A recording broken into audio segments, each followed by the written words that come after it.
মাটির ঠিক ৩.৫ হাত নিচে ঘুটঘুটে অন্ধকারে লাশের পাশে শুয়ে আছে একটি জ্যান্ত মেয়ে।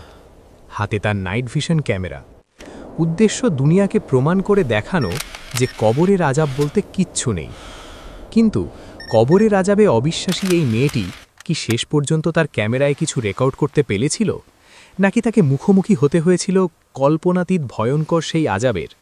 আর কেনই বা সে মৃত্যুর পরের এই জগৎকে এতটা অবিশ্বাস করে বসল? চলুন জেনে আসি গা শিউড়ে ওঠা সেই রোমহর্ষক ঘটনাটি। আয়েশা তখন মাত্র ১৫ বছরের এক কিশোরী। তার পৃথিবীটা ছিল খুব ছোট আর সুন্দর। বাবা, মা আর তাদের ছোট্ট একটি বাড়ি। তার বাবা ছিলেন গ্রামের সবচেয়ে সৎ এবং ধর্মভীরু একজন মানুষ। কিন্তু পৃথিবীতে সৎ মানুষের পরীক্ষাই বোধহয় সবচেয়ে কঠিন হয়। গ্রামের সবচেয়ে প্রভাবশালী, নিষ্ঠুর এবং ক্ষমতাবান ব্যক্তি ছিল সিকান্দার মির্জা, যার চোখের ইশারায় গ্রামের আইন বদলায়। এই সিকান্দার মির্জার শকুনি নজর পড়ে আয়েশাদের বসত ভিটার ওপর। জাল দলিল আর ক্ষমতার দাপটে একদিন আয়েশার বাবাকে ঘাড় ধাক্কা দিয়ে নিজেদেরই বাড়ি থেকে বের করে দেয় সিকান্দার মির্জার লোকগুলো। চোখের সামনে মা বাবার এই অসহায়ত্ব আয়েশার কচি মনে এক গভীর ক্ষতের সৃষ্টি করে। ঘর ছাড়া পরিবারটি সেদিন শুধু একটু আশ্রয়ের খোঁজ করছিল। তারা রাস্তায় রাস্তায় ঘুরছিল, কিন্তু নিয়তির নির্মম পরিহাস। হাইওয়ে পার হওয়ার সময় একটি বেপরোয়া ট্রাক আয়েশার চোখের সামনে দিয়ে তার বাবা মাকে পিষে দিয়ে চলে যায়। পিচ ঢালা কালো রাস্তা মুহূর্তেই লাল হয়ে যায় বাবা মায়ের রক্তে। আয়েশার গগনবিদালী আর্তনাদে চারপাশ ভারী হয়ে ওঠে। আশেপাশের মানুষজন ছুটে আসার আগেই আয়েশাকে চিরতরে এতিম করে তারা পাড়ি জমান পরপ্রাণে। মা বাবার রক্তাক্ত লাশ যখন রাস্তায় পড়েছিল, আয়েশার ভেতর থেকে যেন কিছু একটা মরে যায়। এরপর তার ঠিকানা হয় শহরের একটি এতিমখানায়। সেখানে সে লেখাপড়া করতে থাকে। তবে মাদ্রাসার শিক্ষিকা যখন তাকে বোঝাতেন, মা, ধৈর্য ধরো, আল্লাহ নেককারদের ভালোবাসেন, পরকালে তোমার বাবা মায়ের জন্য জান্নাত অপেক্ষা করছে, আর জালিমদের জন্য রয়েছে কবরের ভয়াবহ আযাব, তখন আয়েশার ভেতরটা রাগে জ্বলে উঠত। সে চিৎকার করে বলতো, সব মিথ্যে, আমার বাবা মা তো নেককার ছিল, তাদের কেন রাস্তায় কুকুরের মতো মরতে হলো? আর সিকান্দার মির্জা, যে অন্যের জমি অন্যায়ভাবে কেড়ে নেয়, এতিমের মাল আত্মসাৎ করে, সে কেন এখনও তার প্রাসাদে আরামে ঘুমাচ্ছে? মৃত্যুর পরে কোনো জগৎ নেই। সৎ কাজ করলে দুনিয়াতেই বাঁচার অধিকার থাকে না, আর কবরের আযাব বলে কিচ্ছু নেই। এগুলো সব গরিবদের সান্ত্বনা দেওয়ার গল্প। আয়েশার এমন কথা শুনে সকলে অবাক হয়ে যেত। এতিমখানায় দিন কাটতে থাকে আয়েশার। তার মনে তখন শুধুই ঘৃণা আর অবিশ্বাস। এই এতিমখানার প্রধান পৃষ্ঠপোষক ছিলেন শহরের নামকরা বিত্তশালী ব্যক্তি ইব্রাহিম চৌধুরী। সমাজের চোখে তিনি অত্যন্ত সম্মানিত এবং দানশীল। প্রতি মাসে তিনি এতিমখানায় আসতেন। কিন্তু আয়েশা খেয়াল করত, প্রতিবার আসার পর ইব্রাহিম চৌধুরী এতিমখানার সবচেয়ে বয়স্ক শিক্ষিকাকে দিয়ে একটি নির্দিষ্ট মেয়েকে দোতলার একটি আলাদা কামরায় ডাকতেন। সেই মেয়েটি ফিরে আসার পর কাউকে কিছু বলতো না। আয়েশার মনে বদ্ধমূল ধারণা তৈরি হয়, এই তথাকথিত ধার্মিক লোকটি আসলে ধর্মের লেবাসধারী একটা পশু। সে এতিম মেয়েদের দুর্বলতার সুযোগ নিচ্ছে। আয়েশা সিদ্ধান্ত নেয় সে এই নরকে আর থাকবে না। যেদিন আয়েশাকে সেই কামরায় ডাকার পালা এলো, সেদিন সন্ধ্যার অন্ধকারে সীমানার প্রাচীর টপকে পালিয়ে যায় সে। দিশেহারা হয়ে ছুটতে ছুটতে সে এসে পড়ে শহরের প্রধান সড়কে। রাতের শেষ বাসটা আসতে দেখেই হাত উঁচিয়ে উঠে পড়ে সে। কোথায় যাচ্ছে সে জানে না।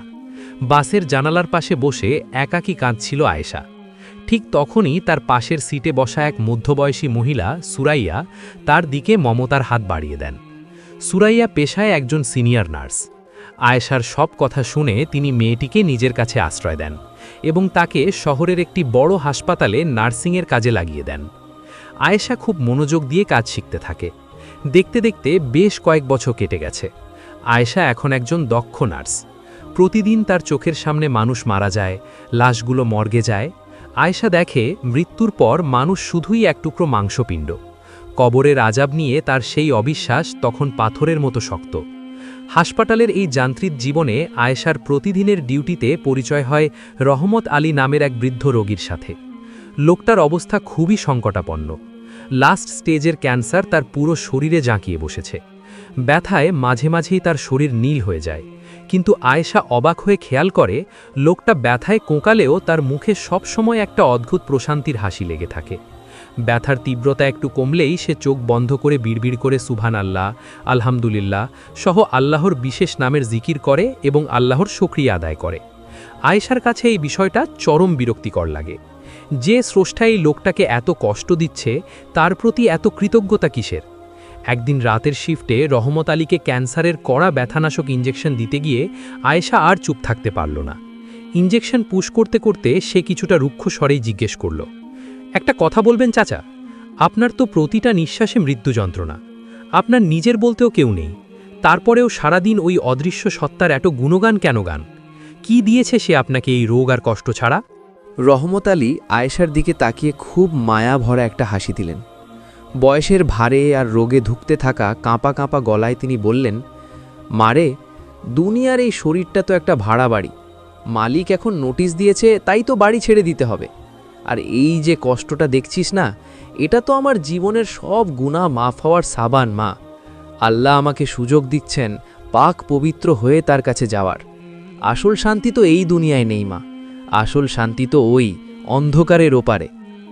আয়েশা তাচ্ছিল্যের হাসি হেসে বলে, মৃত্যুর পর শুধুই অন্ধকার চাচা, আর কিছু নেই। এসব ফালতু সান্ত্বনা দিয়ে নিজেকে আর কত ধোঁকা দেবেন? রহমত আলী আর কোনো তর্ক করলেন না, শুধু চোখ বন্ধ করে মুচকি হাসলেন। এর ঠিক কয়েকদিন পরের কথা। ভোরের আলো সবে ফুটতে শুরু করেছে। হাসপাতালের মনিটরে হঠাৎ একটানা বিপ শব্দ বেজে উঠল। রহমত আলীর ইসিজি লাইনটা একদম সোজা হয়ে গেছে। আয়েশা দৌড়ে এসে তার পালস চেক করল। না, লোকটা আর নেই। কিন্তু রহমত আলীর মুখের দিকে তাকাতেই আয়েশার বুকটা ছ্যাঁত করে উঠল। আয়েশা যেন পাথর হয়ে গেল। ক্যান্সারের সেই ভয়াবহ যন্ত্রণায় কুঁচকে থাকা মুখটা এখন আর নেই। রহমত আলীর নিথর চেহারায় ফুটে আছে এক অদ্ভুত সুন্দর স্নিগ্ধ হাসি, যেন সে বহু বছর পর তার সবচেয়ে প্রিয় কোনো মানুষের সাথে দেখা করতে পেরেছে। পুরো রুমে একটা অদ্ভুত প্রশান্তি খেলা করছে। আয়েশা চিকিৎসা বিজ্ঞানের যুক্তি দিয়ে নিজেকে বোঝানোর চেষ্টা করল, মৃত্যুর পর মেশি শিথিল হয়ে যায়, তাই এমন দেখাচ্ছে। আয়েশার মনের ভেতরের অবিশ্বাস আর অটল জেদ আরও দ্বিগুণ হয়ে গেল। সে শুধু একটা সুযোগের অপেক্ষায় ছিল, কবে সে হাতে নাতে প্রমাণ করতে পারবে যে এই পুরো ধর্মীয় কনসেপ্টটাই একটা ভুয়া জিনিস। একদিন সেই সুযোগ তার সামনে এসে দাঁড়ালো। হাসপাতালের আইসিইউতে মুমূর্ষ অবস্থায় ভর্তি হলেন সেই ইব্রাহিম চৌধুরী, ইয়েতিমখানার সেই বিত্তশালী পৃষ্ঠপোষক, যাকে আয়েশা মনে প্রাণে ঘৃণা করে। আয়েশা তাকে দেখেই চিনে ফেলে। তার ভেতরে পুরনো সেই ক্ষোভ আবার জেগে ওঠে। সে মনে মনে হাসে, সবাই তোকে পীর ভাবে, সম্মান করে, কিন্তু আমি তো জানি তুই আসলে কি। তুই মরলে তোর কবরে আমি যাব, আমি রেকর্ড করব সব, দুনিয়াকে দেখাবো যে এত বড় একটা পাপী হওয়ার পরও কবরে তোর সাথে কিছুই হচ্ছে না। কয়েকদিন পরই ইব্রাহিম চৌধুরী মারা যান। বিশাল বড় এক জানাজা হলো। জানাজা শেষে তাকে দাফন করা হয় শহরের প্রধান গোরস্থানে। রাত তখন গভীর, চারদিক নিস্তব্ধ। আয়েশা তার দীর্ঘদিনের পরিকল্পনা অনুযায়ী একাকী পৌঁছে যায় সেই গোরস্থানে। একটি নাইট ভিশন ক্যামেরা, ফ্ল্যাশলাইট আর কিছু সরঞ্জাম নিয়ে অত্যন্ত সাবধানে সেই নতুন কবরের এক পাশ দিয়ে মাটি সরিয়ে ভেতরে প্রবেশ করে। কবরের ভেতরের দম বন্ধ করা অন্ধকার। ইব্রাহিম চৌধুরীর সাদা কাফনে মোড়ানো লাশটা পড়ে আছে। আয়েশা লাশের ঠিক পাশেই তার ক্যামেরা অন করে বসে থাকে। 1 ঘন্টা, 2 ঘন্টা, 3 ঘন্টা, সময় পেরিয়ে যায়। আয়েশা কান পেতে থাকে, কোনো শব্দ কি আসে কিনা। না, মুনকার নাকির তো দূরের কথা, একটা পিঁপড়াও লাশের কাছে আসেনি। ভোর হওয়ার ঠিক আগে আয়েশা একটা বিজয়ের হাসি হাসে। সে প্রমাণ পেয়ে গেছে। সে বিড়বিড় করে বলে, আমি জানতাম এসব কিচ্ছু নেই। পরদিন সকালবেলা আয়েশা সরাসরি একটি সোশ্যাল মিডিয়া লাইভে এসে বসে। তার চোখে মুখে চরম আত্মবিশ্বাস। সে ক্যামেরার দিকে তাকিয়ে বলে, আপনারা যারা সারা জীবন অন্ধবিশ্বাসে বেঁচে আছেন, আজ আমি আপনাদের চোখ খুলে দেব। ধর্মের নামে আপনাদের বোকা বানানো হচ্ছে। এই ইব্রাহিম চৌধুরী, যাকে আপনারা সম্মান করে মাথায় তুলে রাখতেন, সে আসলে একজন ভণ্ড ছিল। আমি গতকাল সারা রাত তার কবরে ছিলাম। আমি রেকর্ড করেছি সব। দেখুন এই ভিডিও, কবরে কোনো আযাব নেই। কিন্তু যখন স্ক্রিনে ভিডিওটি প্লে করা হয়, সবাই স্তব্ধ হয়ে যায়। আয়েশার চোখ কপালে উঠে যায়। স্ক্রিনে শুধু সাদা নয়েজ আর ব্ল্যাঙ্ক স্ক্রিন ছাড়া কিছুই নেই। উপস্থিত দর্শকরা ক্ষোভে ফেটে পড়ে। তারা মৃত ব্যক্তিকে অপমান করার জন্য আয়েশাকে আক্রমণ করতে তেড়ে আসে। চরম অপমান আর ধাক্কাধাক্কির মধ্যে দিয়ে আয়েশা কোনো মতে সেখান থেকে বেঁচে হাসপাতালে ফিরে আসে। সে সরাসরি সুরাইয়ার কাছে যায়। সুরাইয়া শান্তভাবে দাঁড়িয়েছিলেন। আয়েশা চিৎকার করে বলে, তুমি তুমি আমার ল্যাপটপ থেকে আসল ভিডিও ডিলিট করেছো, কেন করলে এমন? সুরাইয়া দীর্ঘশ্বাস ফেলে বলেন, হ্যাঁ আমিই করেছি, কারণ তুই একটা ভুল পথে হাঁটছিস আয়েশা, তুই নিজেকে ধ্বংস করে দিচ্ছিস। আয়েশা কোনো কথা না শুনে রাগে ফুঁসতে ফুঁসতে হাসপাতাল থেকে বেরিয়ে যায়। বিকেলের পড়ন্ত রোদ, শহরের বাইরে একটি নির্জন কুয়াশাচ্ছন্ন মেঠোপথ দিয়ে আয়েশা একাকী হাঁটছে। তার চারপাশের পৃথিবীটা যেন আজ বড় বেশি অচেনা লাগছে। হঠাৎ রাস্তার পাশে এক পুরনো বটগাছের নিচে সে একজন বৃদ্ধকে দেখতে পায়। ফকিরের বেশ, কিন্তু চেহারায় অদ্ভুত এক নূর বা প্রশান্তি। বৃদ্ধ হঠাৎ আয়েশার দিকে তাকিয়ে মুচকি হাসেন। আয়েশা থমকে দাঁড়ায়। বৃদ্ধের কণ্ঠস্বর খুব শান্ত, কিন্তু মনে হচ্ছিল কথাগুলো সরাসরি আয়েশার মস্তিষ্কে প্রতিধ্বনিত হচ্ছে। বৃদ্ধ ব্যক্তিকে আয়েশাকে বলেন, মা, দুনিয়ার হিসেব দিয়ে তো আসমানের মালিকের বিচার বোঝা যায় না, তুই ইব্রাহিম চৌধুরীকে ভুল বুঝেছিস। আয়েশা চমকে ওঠে, এই লোক ইব্রাহিম চৌধুরীর নাম জানল কিভাবে? বৃদ্ধ বলে চলেন, সে মেয়েদের আলাদা রুমে ডাকত নোংরামির জন্য নয়, সে প্রতি মাসে এতিমখানার সবচেয়ে গরিব আর অসহায় মেয়েটির সারা মাসের খরচ গোপনে তার হাতে তুলে দিত। সে চাইতো না অন্য মেয়েরা তাকে ছোট চোখে দেখুক, তার দান ছিল সম্পূর্ণ গোপন। সে ছিল খাঁটি আল্লাহর ওলি, আর তুই তার কবরে আজাব খুঁজছিস। আয়েশা চোখ বেয়ে পানি নামতে শুরু করে। সে কাঁপা গলায় বলে, তাহলে আমার বাবা মা, তারা তো সৎ ছিল, তাদের কেন ওইভাবে মরতে হলো? বৃদ্ধ আকাশের দিকে তাকিয়ে দীর্ঘশ্বাস ফেলে বলেন, তোর বাবা মা দুনিয়াতে কষ্ট পেয়েছে, অ্যাক্সিডেন্টে মারা গেছে, এটা ছিল তাদের পরীক্ষা, আর সেই কঠিন মৃত্যুর বিনিময়ে আল্লাহ তাদের শাহাদতের মর্যাদা দিয়ে জান্নাতের অনেক উঁচুতে জায়গা দিয়েছেন। আল্লাহ যাকে ভালোবাসেন তাকেই বেশি পরীক্ষা করেন। আয়েশা মাটিতে বসে পড়ে। তার সারা জীবনের বিশ্বাস আজ চুরমার হয়ে যাচ্ছে। সে ডুকরে কেঁদে উঠে বলে, কিন্তু আমি তো প্রমাণ চেয়েছিলাম, আমি আজাব দেখতে চেয়েছিলাম। বৃদ্ধ আয়েশার চোখের দিকে স্থির দৃষ্টিতে তাকিয়ে বলেন, মা, দুনিয়ার হিসেব দিয়ে তো আসমানের মালিকের বিচার বোঝা যায় না, আজাব সবাই দেখতে পায় না মা, তবে তোর অন্তর যদি সত্যিই সত্যকে খুঁজতে চায় তবে সামনের ওই পুরনো গোরস্থানে যা, তোর সব প্রশ্নের উত্তর সেখানেই পাবি। এরপর বৃদ্ধ ধীরে ধীরে উঠে দাঁড়ান। আয়েশার মাথায় হাত রেখে স্নিগ্ধ কণ্ঠে দোয়া করেন, আল্লাহ তোর সহায় হন মা। চোখের পলক ফেলতেই আয়েশা খেয়াল করে চারপাশ একদম ফাঁকা, সেই বৃদ্ধ সেখানে নেই। সন্ধ্যার অন্ধকার নেমে আসছে। আয়েশা মাটি থেকে উঠে দাঁড়ায়। সে ভাবছে এখন কি করবে। সে কি সামনের ওই গোরস্থানে যাবে? কিন্তু তাকে তো চরম সেই সত্যটা জানতেই হবে। অবশেষে আয়েশা এক ঘোরের মধ্যে সেই পুরনো গোরস্থানে প্রবেশ করে। দিনের আলো নিভে গেছে। শেয়ালের ডাক আর বাদুরের ডানার ঝাপটানি ছাড়া আর কোনো শব্দ নেই।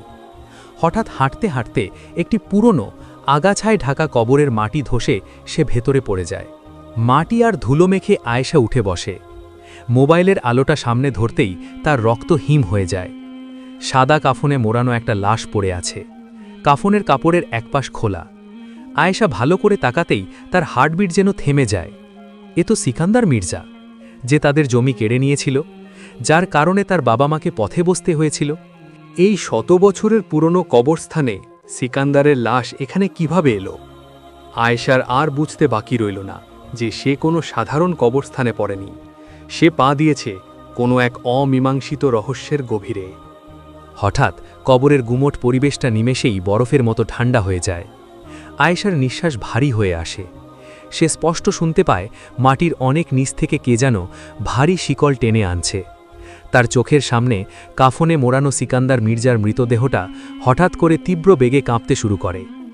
আয়েশা ভয়ে পেছাতে যায়, কিন্তু সে দেখে গর্তের দেওয়াল ফুঁড়ে ভয়ঙ্কর দর্শন কালো কালো সাপ বেরিয়ে আসছে। সাপগুলো ফুসফুস করতে করতে সিকান্দার মির্জার শরীরের ওপর উঠে পড়ে এবং নির্দয়ভাবে ছোবল মারতে থাকে। হঠাৎ অন্ধকারের ভেতর থেকে আগুনের আভা ফুটে ওঠে। আগুনের তৈরি ভারী হাতুড়ি নিয়ে এক বিশাল বিকট দর্শন সত্তার আবির্ভাব ঘটে। সে নির্দয়ভাবে সিকান্দার মির্জাকে আঘাত করতে শুরু করে। পোড়া মাংসের গন্ধে আয়েশার দম বন্ধ হয়ে আসে। সে চিৎকার করে উঠতে চায়, কিন্তু ভয়ে তার গলা দিয়ে কোনো শব্দ বের হয় না। সেই ভয়ঙ্কর সত্তাটি হঠাৎ আয়েশার দিকে তার জলজলে লাল চোখ ফেরায়। আয়েশা আর সহ্য করতে না পেরে সেখানেই জ্ঞান হারিয়ে ফেলে। পরদিন সকালে গোরখোদকরা এসে আয়েশাকে ওই গর্ত থেকে উদ্ধার করে ওপরে নিয়ে আসে। আয়েশার জ্ঞান ফেরে। সে স্তব্ধ হয়ে আকাশের দিকে তাকিয়ে থাকে। তার আর কোনো প্রমাণ দরকার নেই। সে বুঝতে পেরেছে আল্লাহ তাকে চরম সত্যটা নিজ চোখে দেখিয়েছেন। আয়েশা সম্পূর্ণ পাল্টে যায়। সে হিজাব পরে জায়নামাজে বসে নামাজ আদায় করে।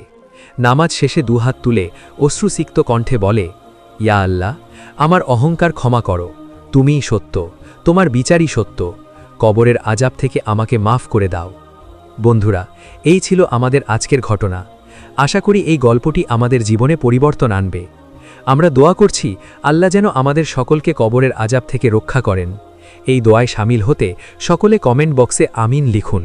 আর এই গল্পটি থেকে আপনি যদি সামান্যতম উপকৃত হয়ে থাকেন তাহলে ভিডিওতে একটি লাইক দিয়ে চ্যানেলটি সাবস্ক্রাইব করে আমাদের পাশেই থাকুন। ধন্যবাদ সবাইকে।